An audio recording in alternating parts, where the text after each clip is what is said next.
Hey, I'm James the Ragamuffins, and we've got a great interview here for you today. I'm about to be joined by Joe and Sam from Shields. Now, they've just announced details of their second album coming January 30th, Death and Connection. They've got a headline show on December 4th at the Black Heart in London. We talk about all of that and more. Check it out. Yeah. The Shagamuffins, let's go. We're back. I'm James the Ragamuffins, and I'm joined by Joe and Sam from the Mighty Shields. How are you boys doing? What's up? We're doing good. Terribly. Good. Doing terribly. Fantastic. That's a great start. Yeah. I'm good. We're good. It was, first of all, just great to bump into you both at the 1056 show. A great gig as it was. Just kind of supporting the local music scene. What brought you to the 1056 show in particular? Well, I love 1056. Yep. And I got to, in November 2023, I sessioned on bass for Left to Suffer on the Never Say Die tour. Mm-hmm. And 10 to 56 were on that tour. So I got to know those boys a bit. I was already into them and kind of knew Luca and Aaron Matz a little bit and the rest of them. And yeah, I love 1056 personally. Oh, and then I was like, Joe, do you want to come as well? And then Joe came. Is that fair? I came. Yes. Let's go straight off the bat. I mean, the big news is out. We've got Death and Connection being announced 30th of January. Very excited. A lot of time's kind of gone into this. So talk us through like the preparations coming into it, the writing process, and how it all came together. Yeah, we literally started on January 1st, 2024. Wow. In this room, and this room had literally nothing in it. We just put everything in it from there on. And we aimed to have written and finished the album within like 5 months. We were pretty ambitious with that. Once we got back together again and our label got involved and our management got involved, they said they couldn't do all that much with us until we had new music. So we kind of scrambled to get the album together, but not in a kind of a way that was we rushed to get it together, but obviously albums take a long time to do. So we ended up pretty much finishing the writing process within that 5 months and then editing everything. And then it was throughout the next like 6 months that the album took to then be refined, mixed, and mastered. We went into it with zero expectations. I think one of the reoccurring themes in this album was like, do we like it? And if we enjoy the idea that we're trying to entertain, then we're going to audition it basically and see how it goes. And as a result of that, we ended up with a very diverse album. The writing process came from a place of, this is for us and it's for no one else. And we're not trying to write for what people expect from us. We're trying to write an album that we want to hear. And we ended up with Death and Connection. Yeah, I mean, Joe's right. Like it was, my experience was at first it felt like a scramble, and then we were basically just told by our management, they were like, "You boys need to chill and just focus on getting this album done," because we were trying to make plans upon plans and upon plans, and they said, "You guys just need to focus on getting this done." And like, I would say, from my perspective, I think it took longer than 5 months. We really the entirety of 2024, like if you consider like making the album, like everything that goes into it, the entirety of that year, we locked ourselves in this room. It was literally pretty much every day we were in here. There were some days where Joe wasn't here because Joe was also working part-time at theatre at that point. I was just here being a bum and just making riffs all the time. And yeah, we just were fully immersed in riffs and lyrics and melodies and ideas, and we were bringing out synths, and Joe had his mandolins and violins and acoustic guitars, and I was constantly fiddling with like new plugins and trying new ideas, and it was really fun. And we had this sort of foundation of demos that we'd both, because thing is, at this point when we got back together, you know, me and Joe had not been in a band together for about 5 years, something like that. I'd been doing Kubrick, I'd been doing other projects. Joe had his own band, Honey Flux, and was doing session stuff and producing bands. And we'd both just been diversifying our like sort of portfolios and getting so much more experience as composers in our own right. And then we came back together. And Joe, what's interesting, because me and Joe have very similar taste in music, but we also have realms of enjoyment musically that we don't share, but we both appreciate about each other. And all of that got sort of sandwiched together, and we had this very healthy and enjoyable sort of back and forth of, you know, Joe had there's like Red and Green, for example, the second single that we released off this album was very much Joe's baby. It would Joe conceived that song, all the lyrics, all the vocals, all the guitar riffs, all the layers and everything, and then my involvement in that song was I would come in and, for example, take Joe's riffs, but because I'm the guitarist, I would then re-record certain riffs to kind of give it the side to Shields that I bring when it comes to like the sort of more metalcore side, where what Joe injected into this album and all the songs that you're hearing is like a fresh perspective. Because previously I was principally the songwriter. And what's changed is that it really is a 50-50 split between us now. And I feel like anyone who was aware of Shields before we returned can probably tell that we're still the same band, but it's a much more developed sound. It's evolved. It's not, we're not just this sort of genty metalcore thing. We are a genty metalcore thing, but with now a realm of sort of a sonic painting that we weren't doing before. And I think that does show in the music. And it was a blast. It was stressful. There were times of tension and disagreement, but it was never like something we fell out over. But we were both just so invested in this album just being the best it could be. And Joe's right, like we didn't want to make an album for anyone else. I was of the opinion that ultimately we need to make something that we want to listen to. Yeah. And that's the only way we'll make something that people will ultimately resonate with, if they are going to resonate with it. And I think we did that. And we've got these 4 songs out now. We have 2 more songs dropping before the album drops as well. So there will be more songs for people to listen to. And the next 2 songs are not anything like we've ever released before as well. So I'm very curious to see how those go down. But no matter how it goes down, like, I'm proud of it. I know Joe's proud of it. And yeah, very fucking cool and exciting, if I do say myself. With the 4 songs that are out, they are so different, because I feel like Red and Green, it kind of feels so anthemic.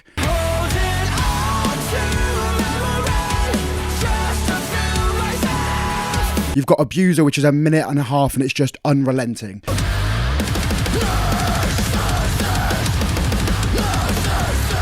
Kill kind of gives a really fun and different vibe. I'm getting parts of punk in there. I'm getting parts of Bring Me the Horizon in there.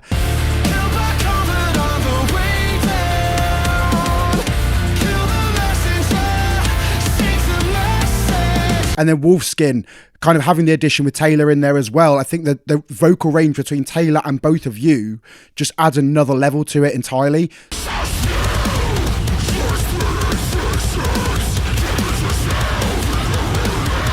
So that completely makes sense in terms of how you want to make it for yourselves and to kind of really access that diversity within what you're writing. Speaking on with Taylor, and then you've also got Harvey of Graphic Nature kind of featuring on the album. What was the process like getting them involved, and kind of what are your thoughts after kind of going through all of that with them?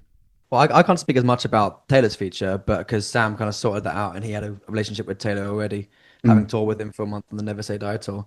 But when Harvey got involved, it was great. Like, he came up to the studio, Will from London, so it wasn't a big journey for him to come up. He just came up on the train to St Albans, where our studio is, and we spent the day with Harvey just kind of going through the song. Like, it was really fun balance that we tried to strike, because a lot of the balance that you're going to hear on the record, we hadn't really kind of thought out to the T yet. So Harvey came up and we talked about the lines he was doing and the lines we were going to be sharing, whilst the lyrics are all written and then just demoed up between me and Sam. Harvey's parts weren't probably divvied up yet, so it was really fun collaborating with him on the parts that he was going to be doing and some of the lyrics and the lyric choices we were using. It was a great day. We just spent the whole day with Harvey, like hanging, showing him the album. I slow cooked a beef bourguignon that we had later on that evening. That was amazing. That was brilliant. Yeah. which I hadn't heard it until after the event, but Harvey's wife then later told me that he said it was one of the best things he'd ever eaten. So I'm running with that. Yeah. Damn. Go with that. Yeah. I'm you know what? I know we made a good song, but I made a great bourguignon that day. There you go. I think we might have to get the recipe at some point. Yeah. Dude, Joe can fucking cook, bro. Yeah. It's no joke. Joe also made the best lasagna I've ever eaten. Yeah. Absolutely slaps. Ragu. Is that the best thing he's cooked you? The lasagna?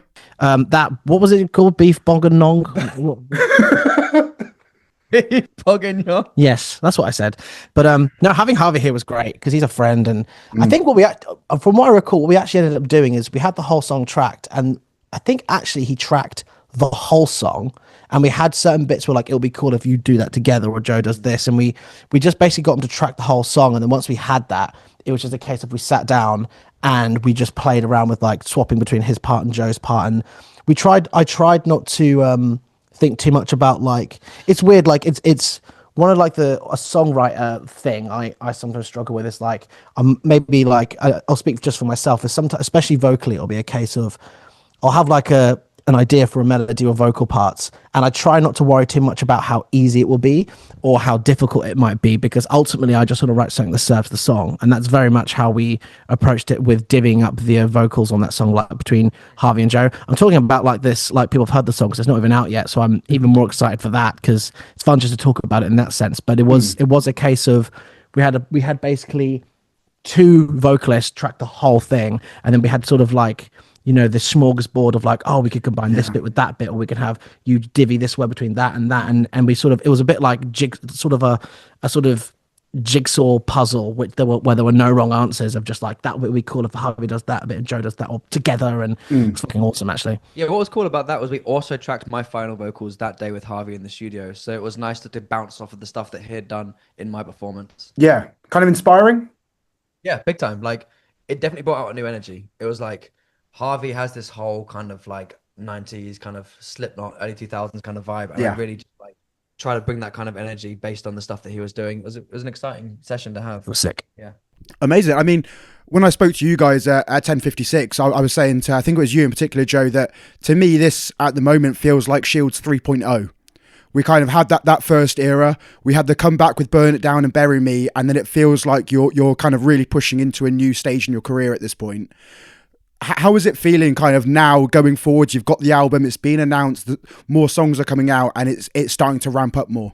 I mean, it's weird, honestly, because, you know, when we released Bury Me and we had Burn It Down, there was, we genuinely were just like, kind of like, fuck it, why not? This will be fun.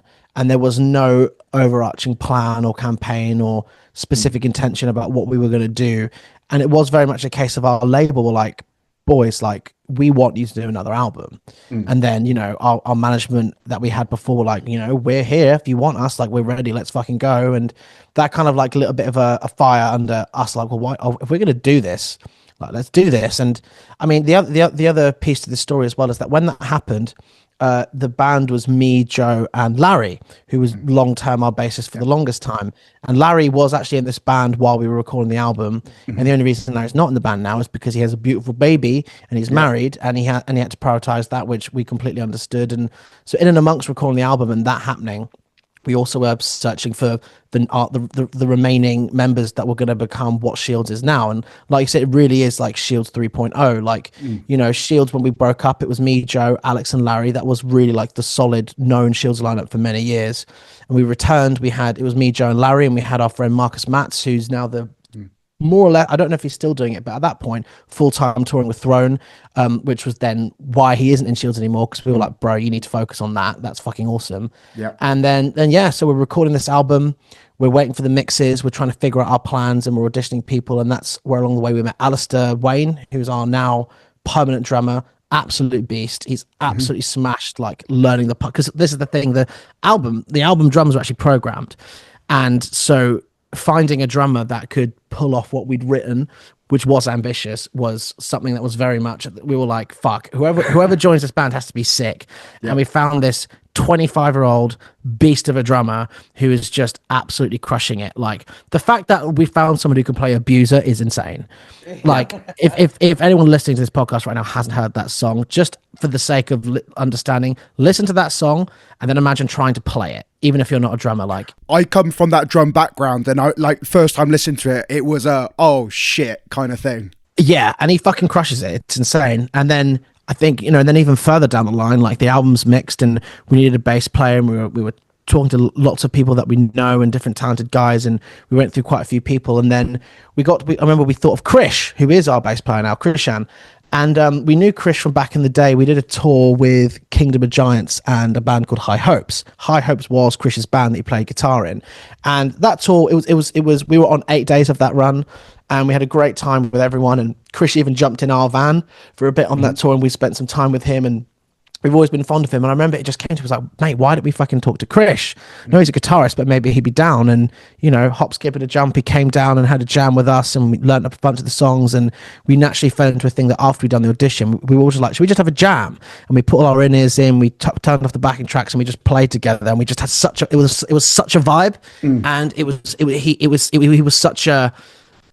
was such a joy just to inject into the dynamic we had between me, Joe, and Ali at that point. And it just fit, and it just worked. And it's it's kind of wild actually that yeah, Shields 3.0, here we are, and it's like, because the only original members really are me and Joe, if you're talking like the Shields that existed when we were like 17 years old, Yeah. and now we're both 31. Do you know what I mean? It's Yeah. kind of wild that here we are now with this fresh new lineup and an album that is, it sounds like Shields, but to most people we are this brand new band, and that's kind of how it feels to us as well. Like we have the benefit that we have this back catalogue of songs that a lot of people are aware of, that we can play and people want to hear, but we are so focused on like, this is Shields now, this is Shields 2025, 2026, this is what we do now, this is what we sound like, this is what we look like, and it's not the same band that you might have gotten into when we released like I Just Feel Hate and like Black Dog and all that kind of stuff, although those songs still very much feel like Shield songs, and I personally feel like they fit into the sort of sonic realm that we've created. On that point with it, like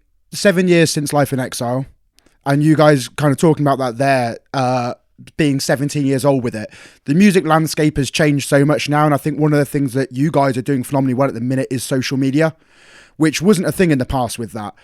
How is it kind of navigating it now differently, especially with album campaign and doing something entirely different compared to what you had done previously? I appreciate what you're saying. I have a very simple answer for this. I hate it. I don't do it. Like, I don't do any of the stuff with us. So Your hands are clean, Joe. You know what? I have other jobs and they can be stressful, but I haven't got that job. Well, you have Joe does all our merch. Joe designs all our new merch. Joe ships all the merch. He runs the merch store alongside Ali, who built the website and knows how that does. My role outside of, being the guitarist and one of the singers and also one of the songwriters is I'm running our socials, and I fucking hate it, bro. Like, I'll be so honest. Like, I think the content we've been putting out is good. I feel like I'm still learning. I'm still learning what the landscape of what it means to have a social media presence in 2025. Because, dude, when we broke up, TikTok didn't exist. Nope. Social media was still important. As long as social media has existed in any shape or form, it's been crucial for artists of any kind. But now, like, there's, we're in this age of digital McDonald's where you can't, people would rather, I don't know if people would rather, or it's just one of those things where everyone has busy lives, and most people I remember back in the day I used to sit down on my laptop to check my Facebook. No one does that now for the most part. No one's sitting, unless you're like a hardcore fan. It's even hard to get people to watch music videos. We love having music videos, but we mainly make them because we enjoy having them, and it's almost like a luxury to have them. But ultimately, social media now is about just basically just absolutely dumping as much as you can out there to be seen as much as you possibly can. And I feel like most bands probably feel the same way, where we're sort of indirectly, without wanting to be all in a competition for attention and for that space. And it's annoying that the best way to do that is you have to make these little 10 to 20 second clips that people can just buy and go, oh, that's a cool chorus, that's a cool riff, and then hopefully as a result of that they actually will go to Spotify and check out whatever the single is that we're pushing at that point. You are doing a fantastic job of it. I'll give you credit on that then. We are trying, and it's not fair to say that it's all me, because we all meet up. We find time to sit here and do band practices and set up sort of mini music video shoots, and we do all these, it's crazy. The amount of effort that goes into the content is insane. Like with Kill in particular, because we didn't do a video for that one, we spent 2 days doing multiple different angles, different like setups, different positions, like, different positionings of the band, so to speak, like where we're standing and different lighting, and all to generate, like 30, 40 to 50 options that don't even get used. And it's such a process, and so it's I don't enjoy it, but I enjoy the results, which is ultimately just playing the game to get people to listen to it. It's the funnel that we're creating, which is the same for every band. We're just trying to get people to listen to our music. A complete attention game.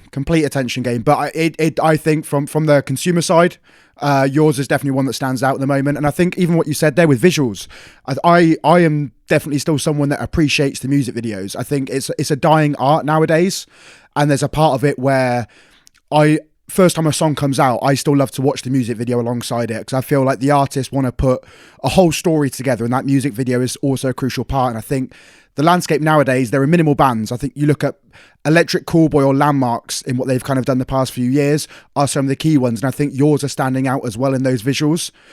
How is it being kind of putting that time and effort into it, and who kind of comes up with the concepts with it? We've been coming up with the concepts. It's an open discussion. Yeah, like We have ideas, and usually the idea stems from the person who wrote the track, and that person kind of leads it. That's like it's been quite uncomfortable, just like without discussion, the person who's written the track kind of directs it and comes up with the concept, and it's quite nice having the leader of that project instead of everyone just being a single cook to the pot. Too many cooks sometimes is a thing. So we have this dynamic where usually there's an idea that starts, and it's started by the person, like I said, that's written the track, and then that gets kind of taken to the group after a little bit of development, solo development kind of thing, and then it's spitballed a bit and snowballed. But I think just being the fact that we're creative people, usually when we get an idea in our head, like it's very easy for us to kind of visualize how big it can be, and then that idea gets chipped down a bit until we kind of get to the music video day, and there's the shot list that we got to kind of work with and the ideas that we're going to try out. And so, like for instance, with Red and Green, I had the idea of like this huge, great big theater set. Like I was working in the theater at the time, so pretty much 4 days of just like building the lighting show, like building the set. Like I had 4 days just in there on my own, just like building the lighting show, like the lighting and programming, all that kind of stuff, and rigging the lights for the Red and Green shoot. Which then ultimately, because we ran over and didn't get to do the band shots in there, we then did the band shots somewhere else, which was like a nice little creative challenge to just come up with on the spot, where we hadn't really planned for the band shots, because the band shots that had been planned that I was going to program the lights for were no longer in the theater. So we just ended up shooting the rest of the video a few months later, in this wonderful room, in this wonderful library that we have access to. So that was kind of how that came together. And with Abuser, you had a really clear-cut vision for how you wanted it to go. I sort of had a clear-cut idea that I knew was going to be very improvised on the day, because we went to this cool basement where it's like a maze, really, with all these different like books and like masks and old clothes and filming equipment and stuff. And it was just this horrible, dark, dank environment. And I wanted it to be intense and claustrophobic and horrible and visceral.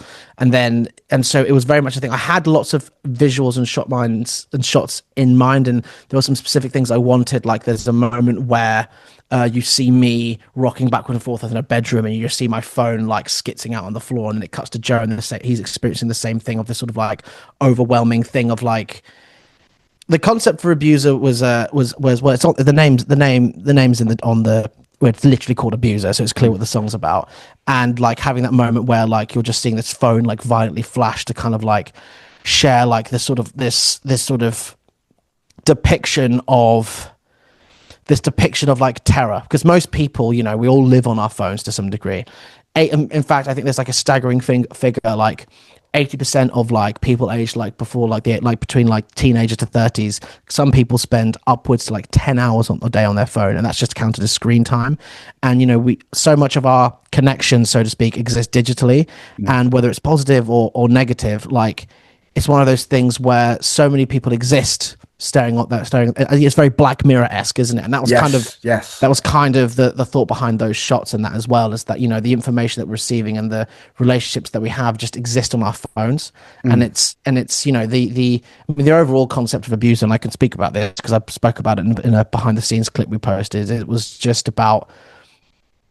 about the aftermath of realizing of what you've been through in an abusive relationship, and then sort of coming to terms with that, and then post being come to terms with that, just being filled with such shame and anger and fury about what you allowed yourself to be succumbed to and what you allowed to happen to you, and then the rage of fucking hell, how dare you do that to me, and how dare me for letting that happen. And yeah, like a big part of that song was about the fact that I'm divorced, and I was I won't out of respect for that person, I won't go on about it too much, but I got divorced from someone who was not very nice. And there was some interactions between me and that person whilst we were separating that were just horrible, and I was on the receiving end of a lot of gaslighting and all kinds of things. And I remember there was a few things and I remember having text messages and emails between like lawyers and that person, and trying to navigate that and what the appropriate way to do it was. And I remember seeing emails and messages pop up on my phone, and I thought my fucking stomach was going to fall up my asshole, and it was just the fucking worst.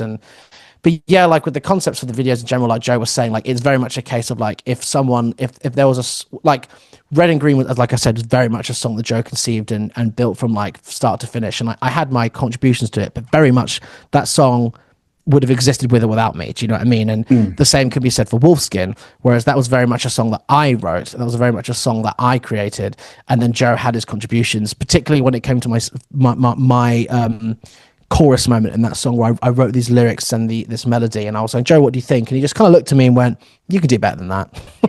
And I was like, but there was a brief moment I was a bit like, what do you mean? Like, it's great. What? And so and then I retracked some bits and did it. And then it was really good. And yeah, like, I mean, the Wolfskin video, I had personally wanted us to have at some point like a very classic metalcore video where it's like a full band performance, wide shot, really cool location, crazy lights. And it is, on paper, it's a very basic video idea. It's band in dark forest with lights, but it looks fucking sick. Do you know what I mean? It looks so cool. And I often think that an idea, the visual idea and the execution of an idea is often what makes it good. You can stick about that. How many bands have done shoots in forest and it looks fucking cack? Do you know what I mean? I think that for me, it was very much about how we went about executing that video. And I knew I wanted chaotic lights that fit the vibe of the music. I knew I wanted it to be dark. I knew I wanted it to be evil feeling. But then I also liked the juxtaposition of that, the fact that we were all dressed in sort of smart clothes, but we're in this horrible forest and you can see these ghostly figures in the background and there's slugs climbing up the cymbal stands, which wasn't planned. It just happened because we were in a forest at like 3 a.m. And that was a lot of fun, that video. We were all absolutely knackered by the end of it because it's at night time. We started at 9 p.m. 2 nights in a row and ended about 4 a.m. packing up drums and laptops and all this stuff, and we're all covered in spider bites. We didn't shoot that video that long ago, actually, from now since it's been released. I still am recovering. I had like 50 bites just below my waistline from like bugs and stuff. You got away unscathed pretty much. I didn't get bitten one bit. But the rest of us eating a fucking live. It was a nightmare, but it was worth it because I think, on just a personal one, that is my favorite video we've done because I just think it looks so cool. And it's my favorite video we've done. Me too. And the way we managed to get Taylor in the video, because obviously Taylor lives in America. He lives all the way on the West Coast, and getting his bits filmed on a blue screen in America and then projecting it like onto the figures and onto the tree and everything, like it really turned out exactly the way we'd hoped. And so yeah, we're all very happy with that one for sure. Talking about favorites then, with Death and Connection, do you have any particular favorites yourselves? Is it a single that's come out? Is it something we haven't heard yet? Good question. I've got different. Well, I think because it's such a diverse album, every track is different. Well, I mean, like with the singles we chose those.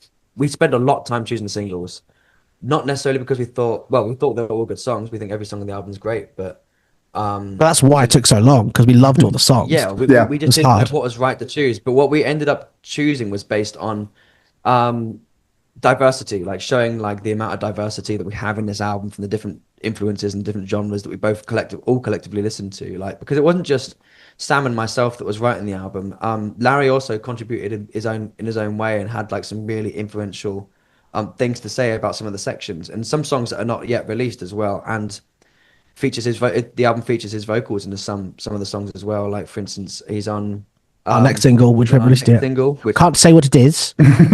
Can't say what it is. Redacted, yeah. Redacted. You nipped that one right in the butt. I did. I was like, stop, wait. That's what it was, yeah. Yeah. Does that mean, yeah?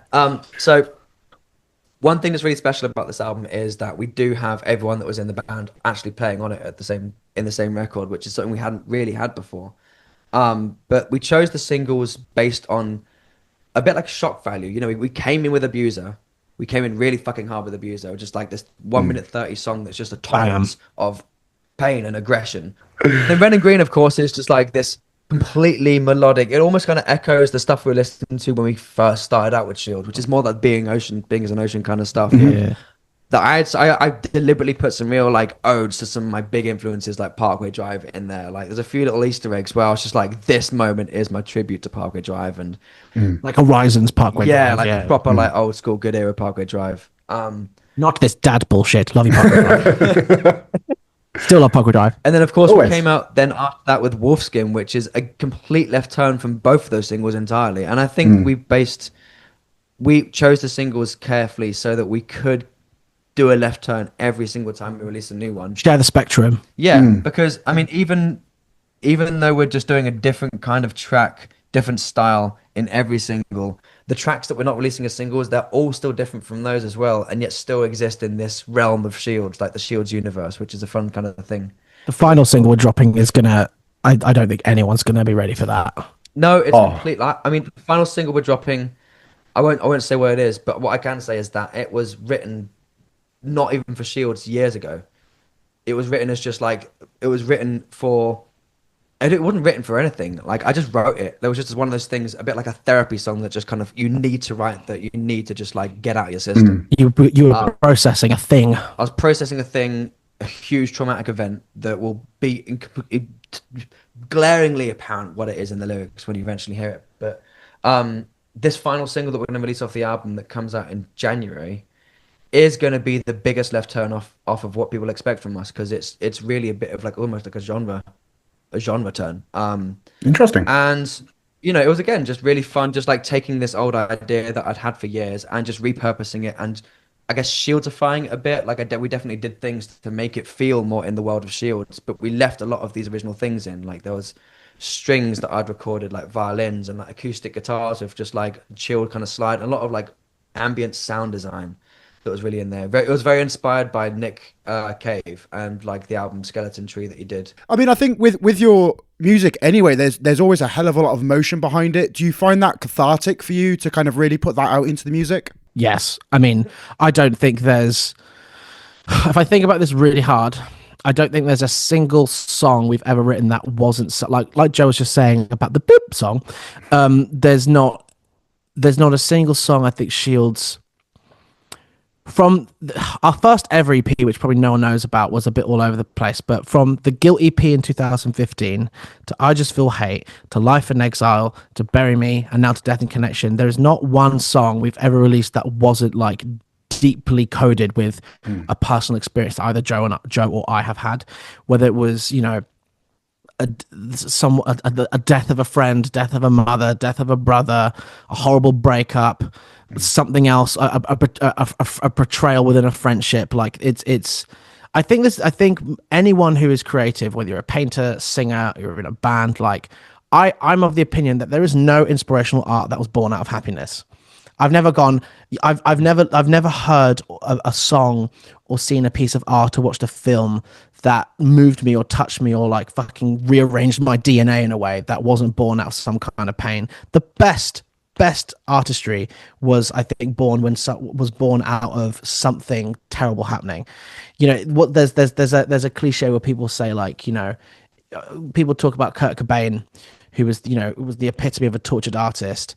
And it's tragic, his life and how he passed and all of that. But if he wasn't that tortured soul, we wouldn't have Nirvana. Yep. We wouldn't have those songs. And so yeah, like I don't think Shields will ever release music that isn't come from a deeply, deeply personal space. So to be honest, if we start getting our lives together and start being more happy, that's probably where the band's going to end, to be honest, because we'll all be like fulfilled and happy and we'll have nothing miserable to write about anymore. Yeah. Well, on to something happy. December 4th, the Black Heart. I'm very excited. I am going to be there. What can fans expect from the show? Well, you are going to hear every song that we have released this year will be performed. We're going to be playing. We're not just going to be playing songs off our new album. We're going to be playing Bury Me. We're going to be playing songs that there will be people who want to hear. We're going to be playing I Just Feel Hate. We're going to play Black Dog. We're potentially going to put one or two more songs in from Life in Exile as well that we know people want to hear. It's going to be one of the longest sets we've ever done as well, within reason, because it is a club show. It's a small, intimate venue, and we're all of the sort of the opinion that if you're going to go see a band like Shields, like a heavy extreme band in a small room, there is a sweet spot between having the set a bit too long, where like it's a bit too much. So there's something I'm very much the opinion that I'd rather leave people begging for more than people are going, oh, fucking hell, this is good, but I kind of need to go home. I've got work tomorrow. Or I kind of it's late. I got to get the tube. Like I want our set to end and people just wanting a little bit more. But yeah, like I can guarantee you that it will be the tightest we've ever been. We have really pulled out the stops in terms of our rehearsals, in terms of like our work ethic when it comes to rehearsing and making sure that we are really nailing these songs. We've got the amount of time and effort that's gone into rehearsing this year, given actually how many, we have rehearsed more than we played gigs. We rehearse fucking constantly because we're all of the opinion that if people are coming to see a show, and especially if you're headlining a show, we want to put on a show that is going to be remembered. We want people to leave there going, fucking hell, Shields crushed that. We want to leave no room for doubt about, you know, who we are and what we're capable of. And we want especially when we headline, we want every show we do to be a step up from the last. And, you know, we haven't, I'll say this, we haven't got like a crazy light show. We might get some lights and some things like that. The thing that we are focusing on the most is just our performance and the music and the pacing of the set. And for that to me on just an individual personal level is the difference between a band that blows your head off versus a band that is like all whistles and bells, but you know, there's no meat on the bone. We're very excited to have Downpour and Chaos Reigns on the show as well. Yes. That's very exciting. Downpour is fun because Downpour is Rich Lardner's project, and Rich Lardner we've known for years from back in the Odessa days, his OG band, Lock and Key. And so it's really nice that, like, I mean, we're yet to meet the rest of his band. We're sure they're lovely guys, but it's also it's a nice full circle moment that, like, he as an individual is going to be on the show as well. Because, you know, we've played shows with him a million times back in the day. And Chaos Reigns are a really cool, chaotic, crazy sort of mathy band. And Joe's in particular friends with Jason, their singer, as well. And I think it's a really, really good lineup of bands where it's all high energy, it's all exciting, but each band bringing an individual flavor from sort of crazy hardcore to sort of more melodic counterparty vibes with Downpour, and then there's us with our emo gent. So it's gonna be good. With that, any kind of tour things you can drop for next year? Any little teasers potentially? Well, we have a tour that we've dropped. We're going to be going on the road with Via Nova for a small selection of dates in the UK. Off the top of my head, let's see if I can remember this. Might not be in this order, but we're playing Glasgow, we're playing Newcastle, we're playing Blackpool, and we're playing what's the other show?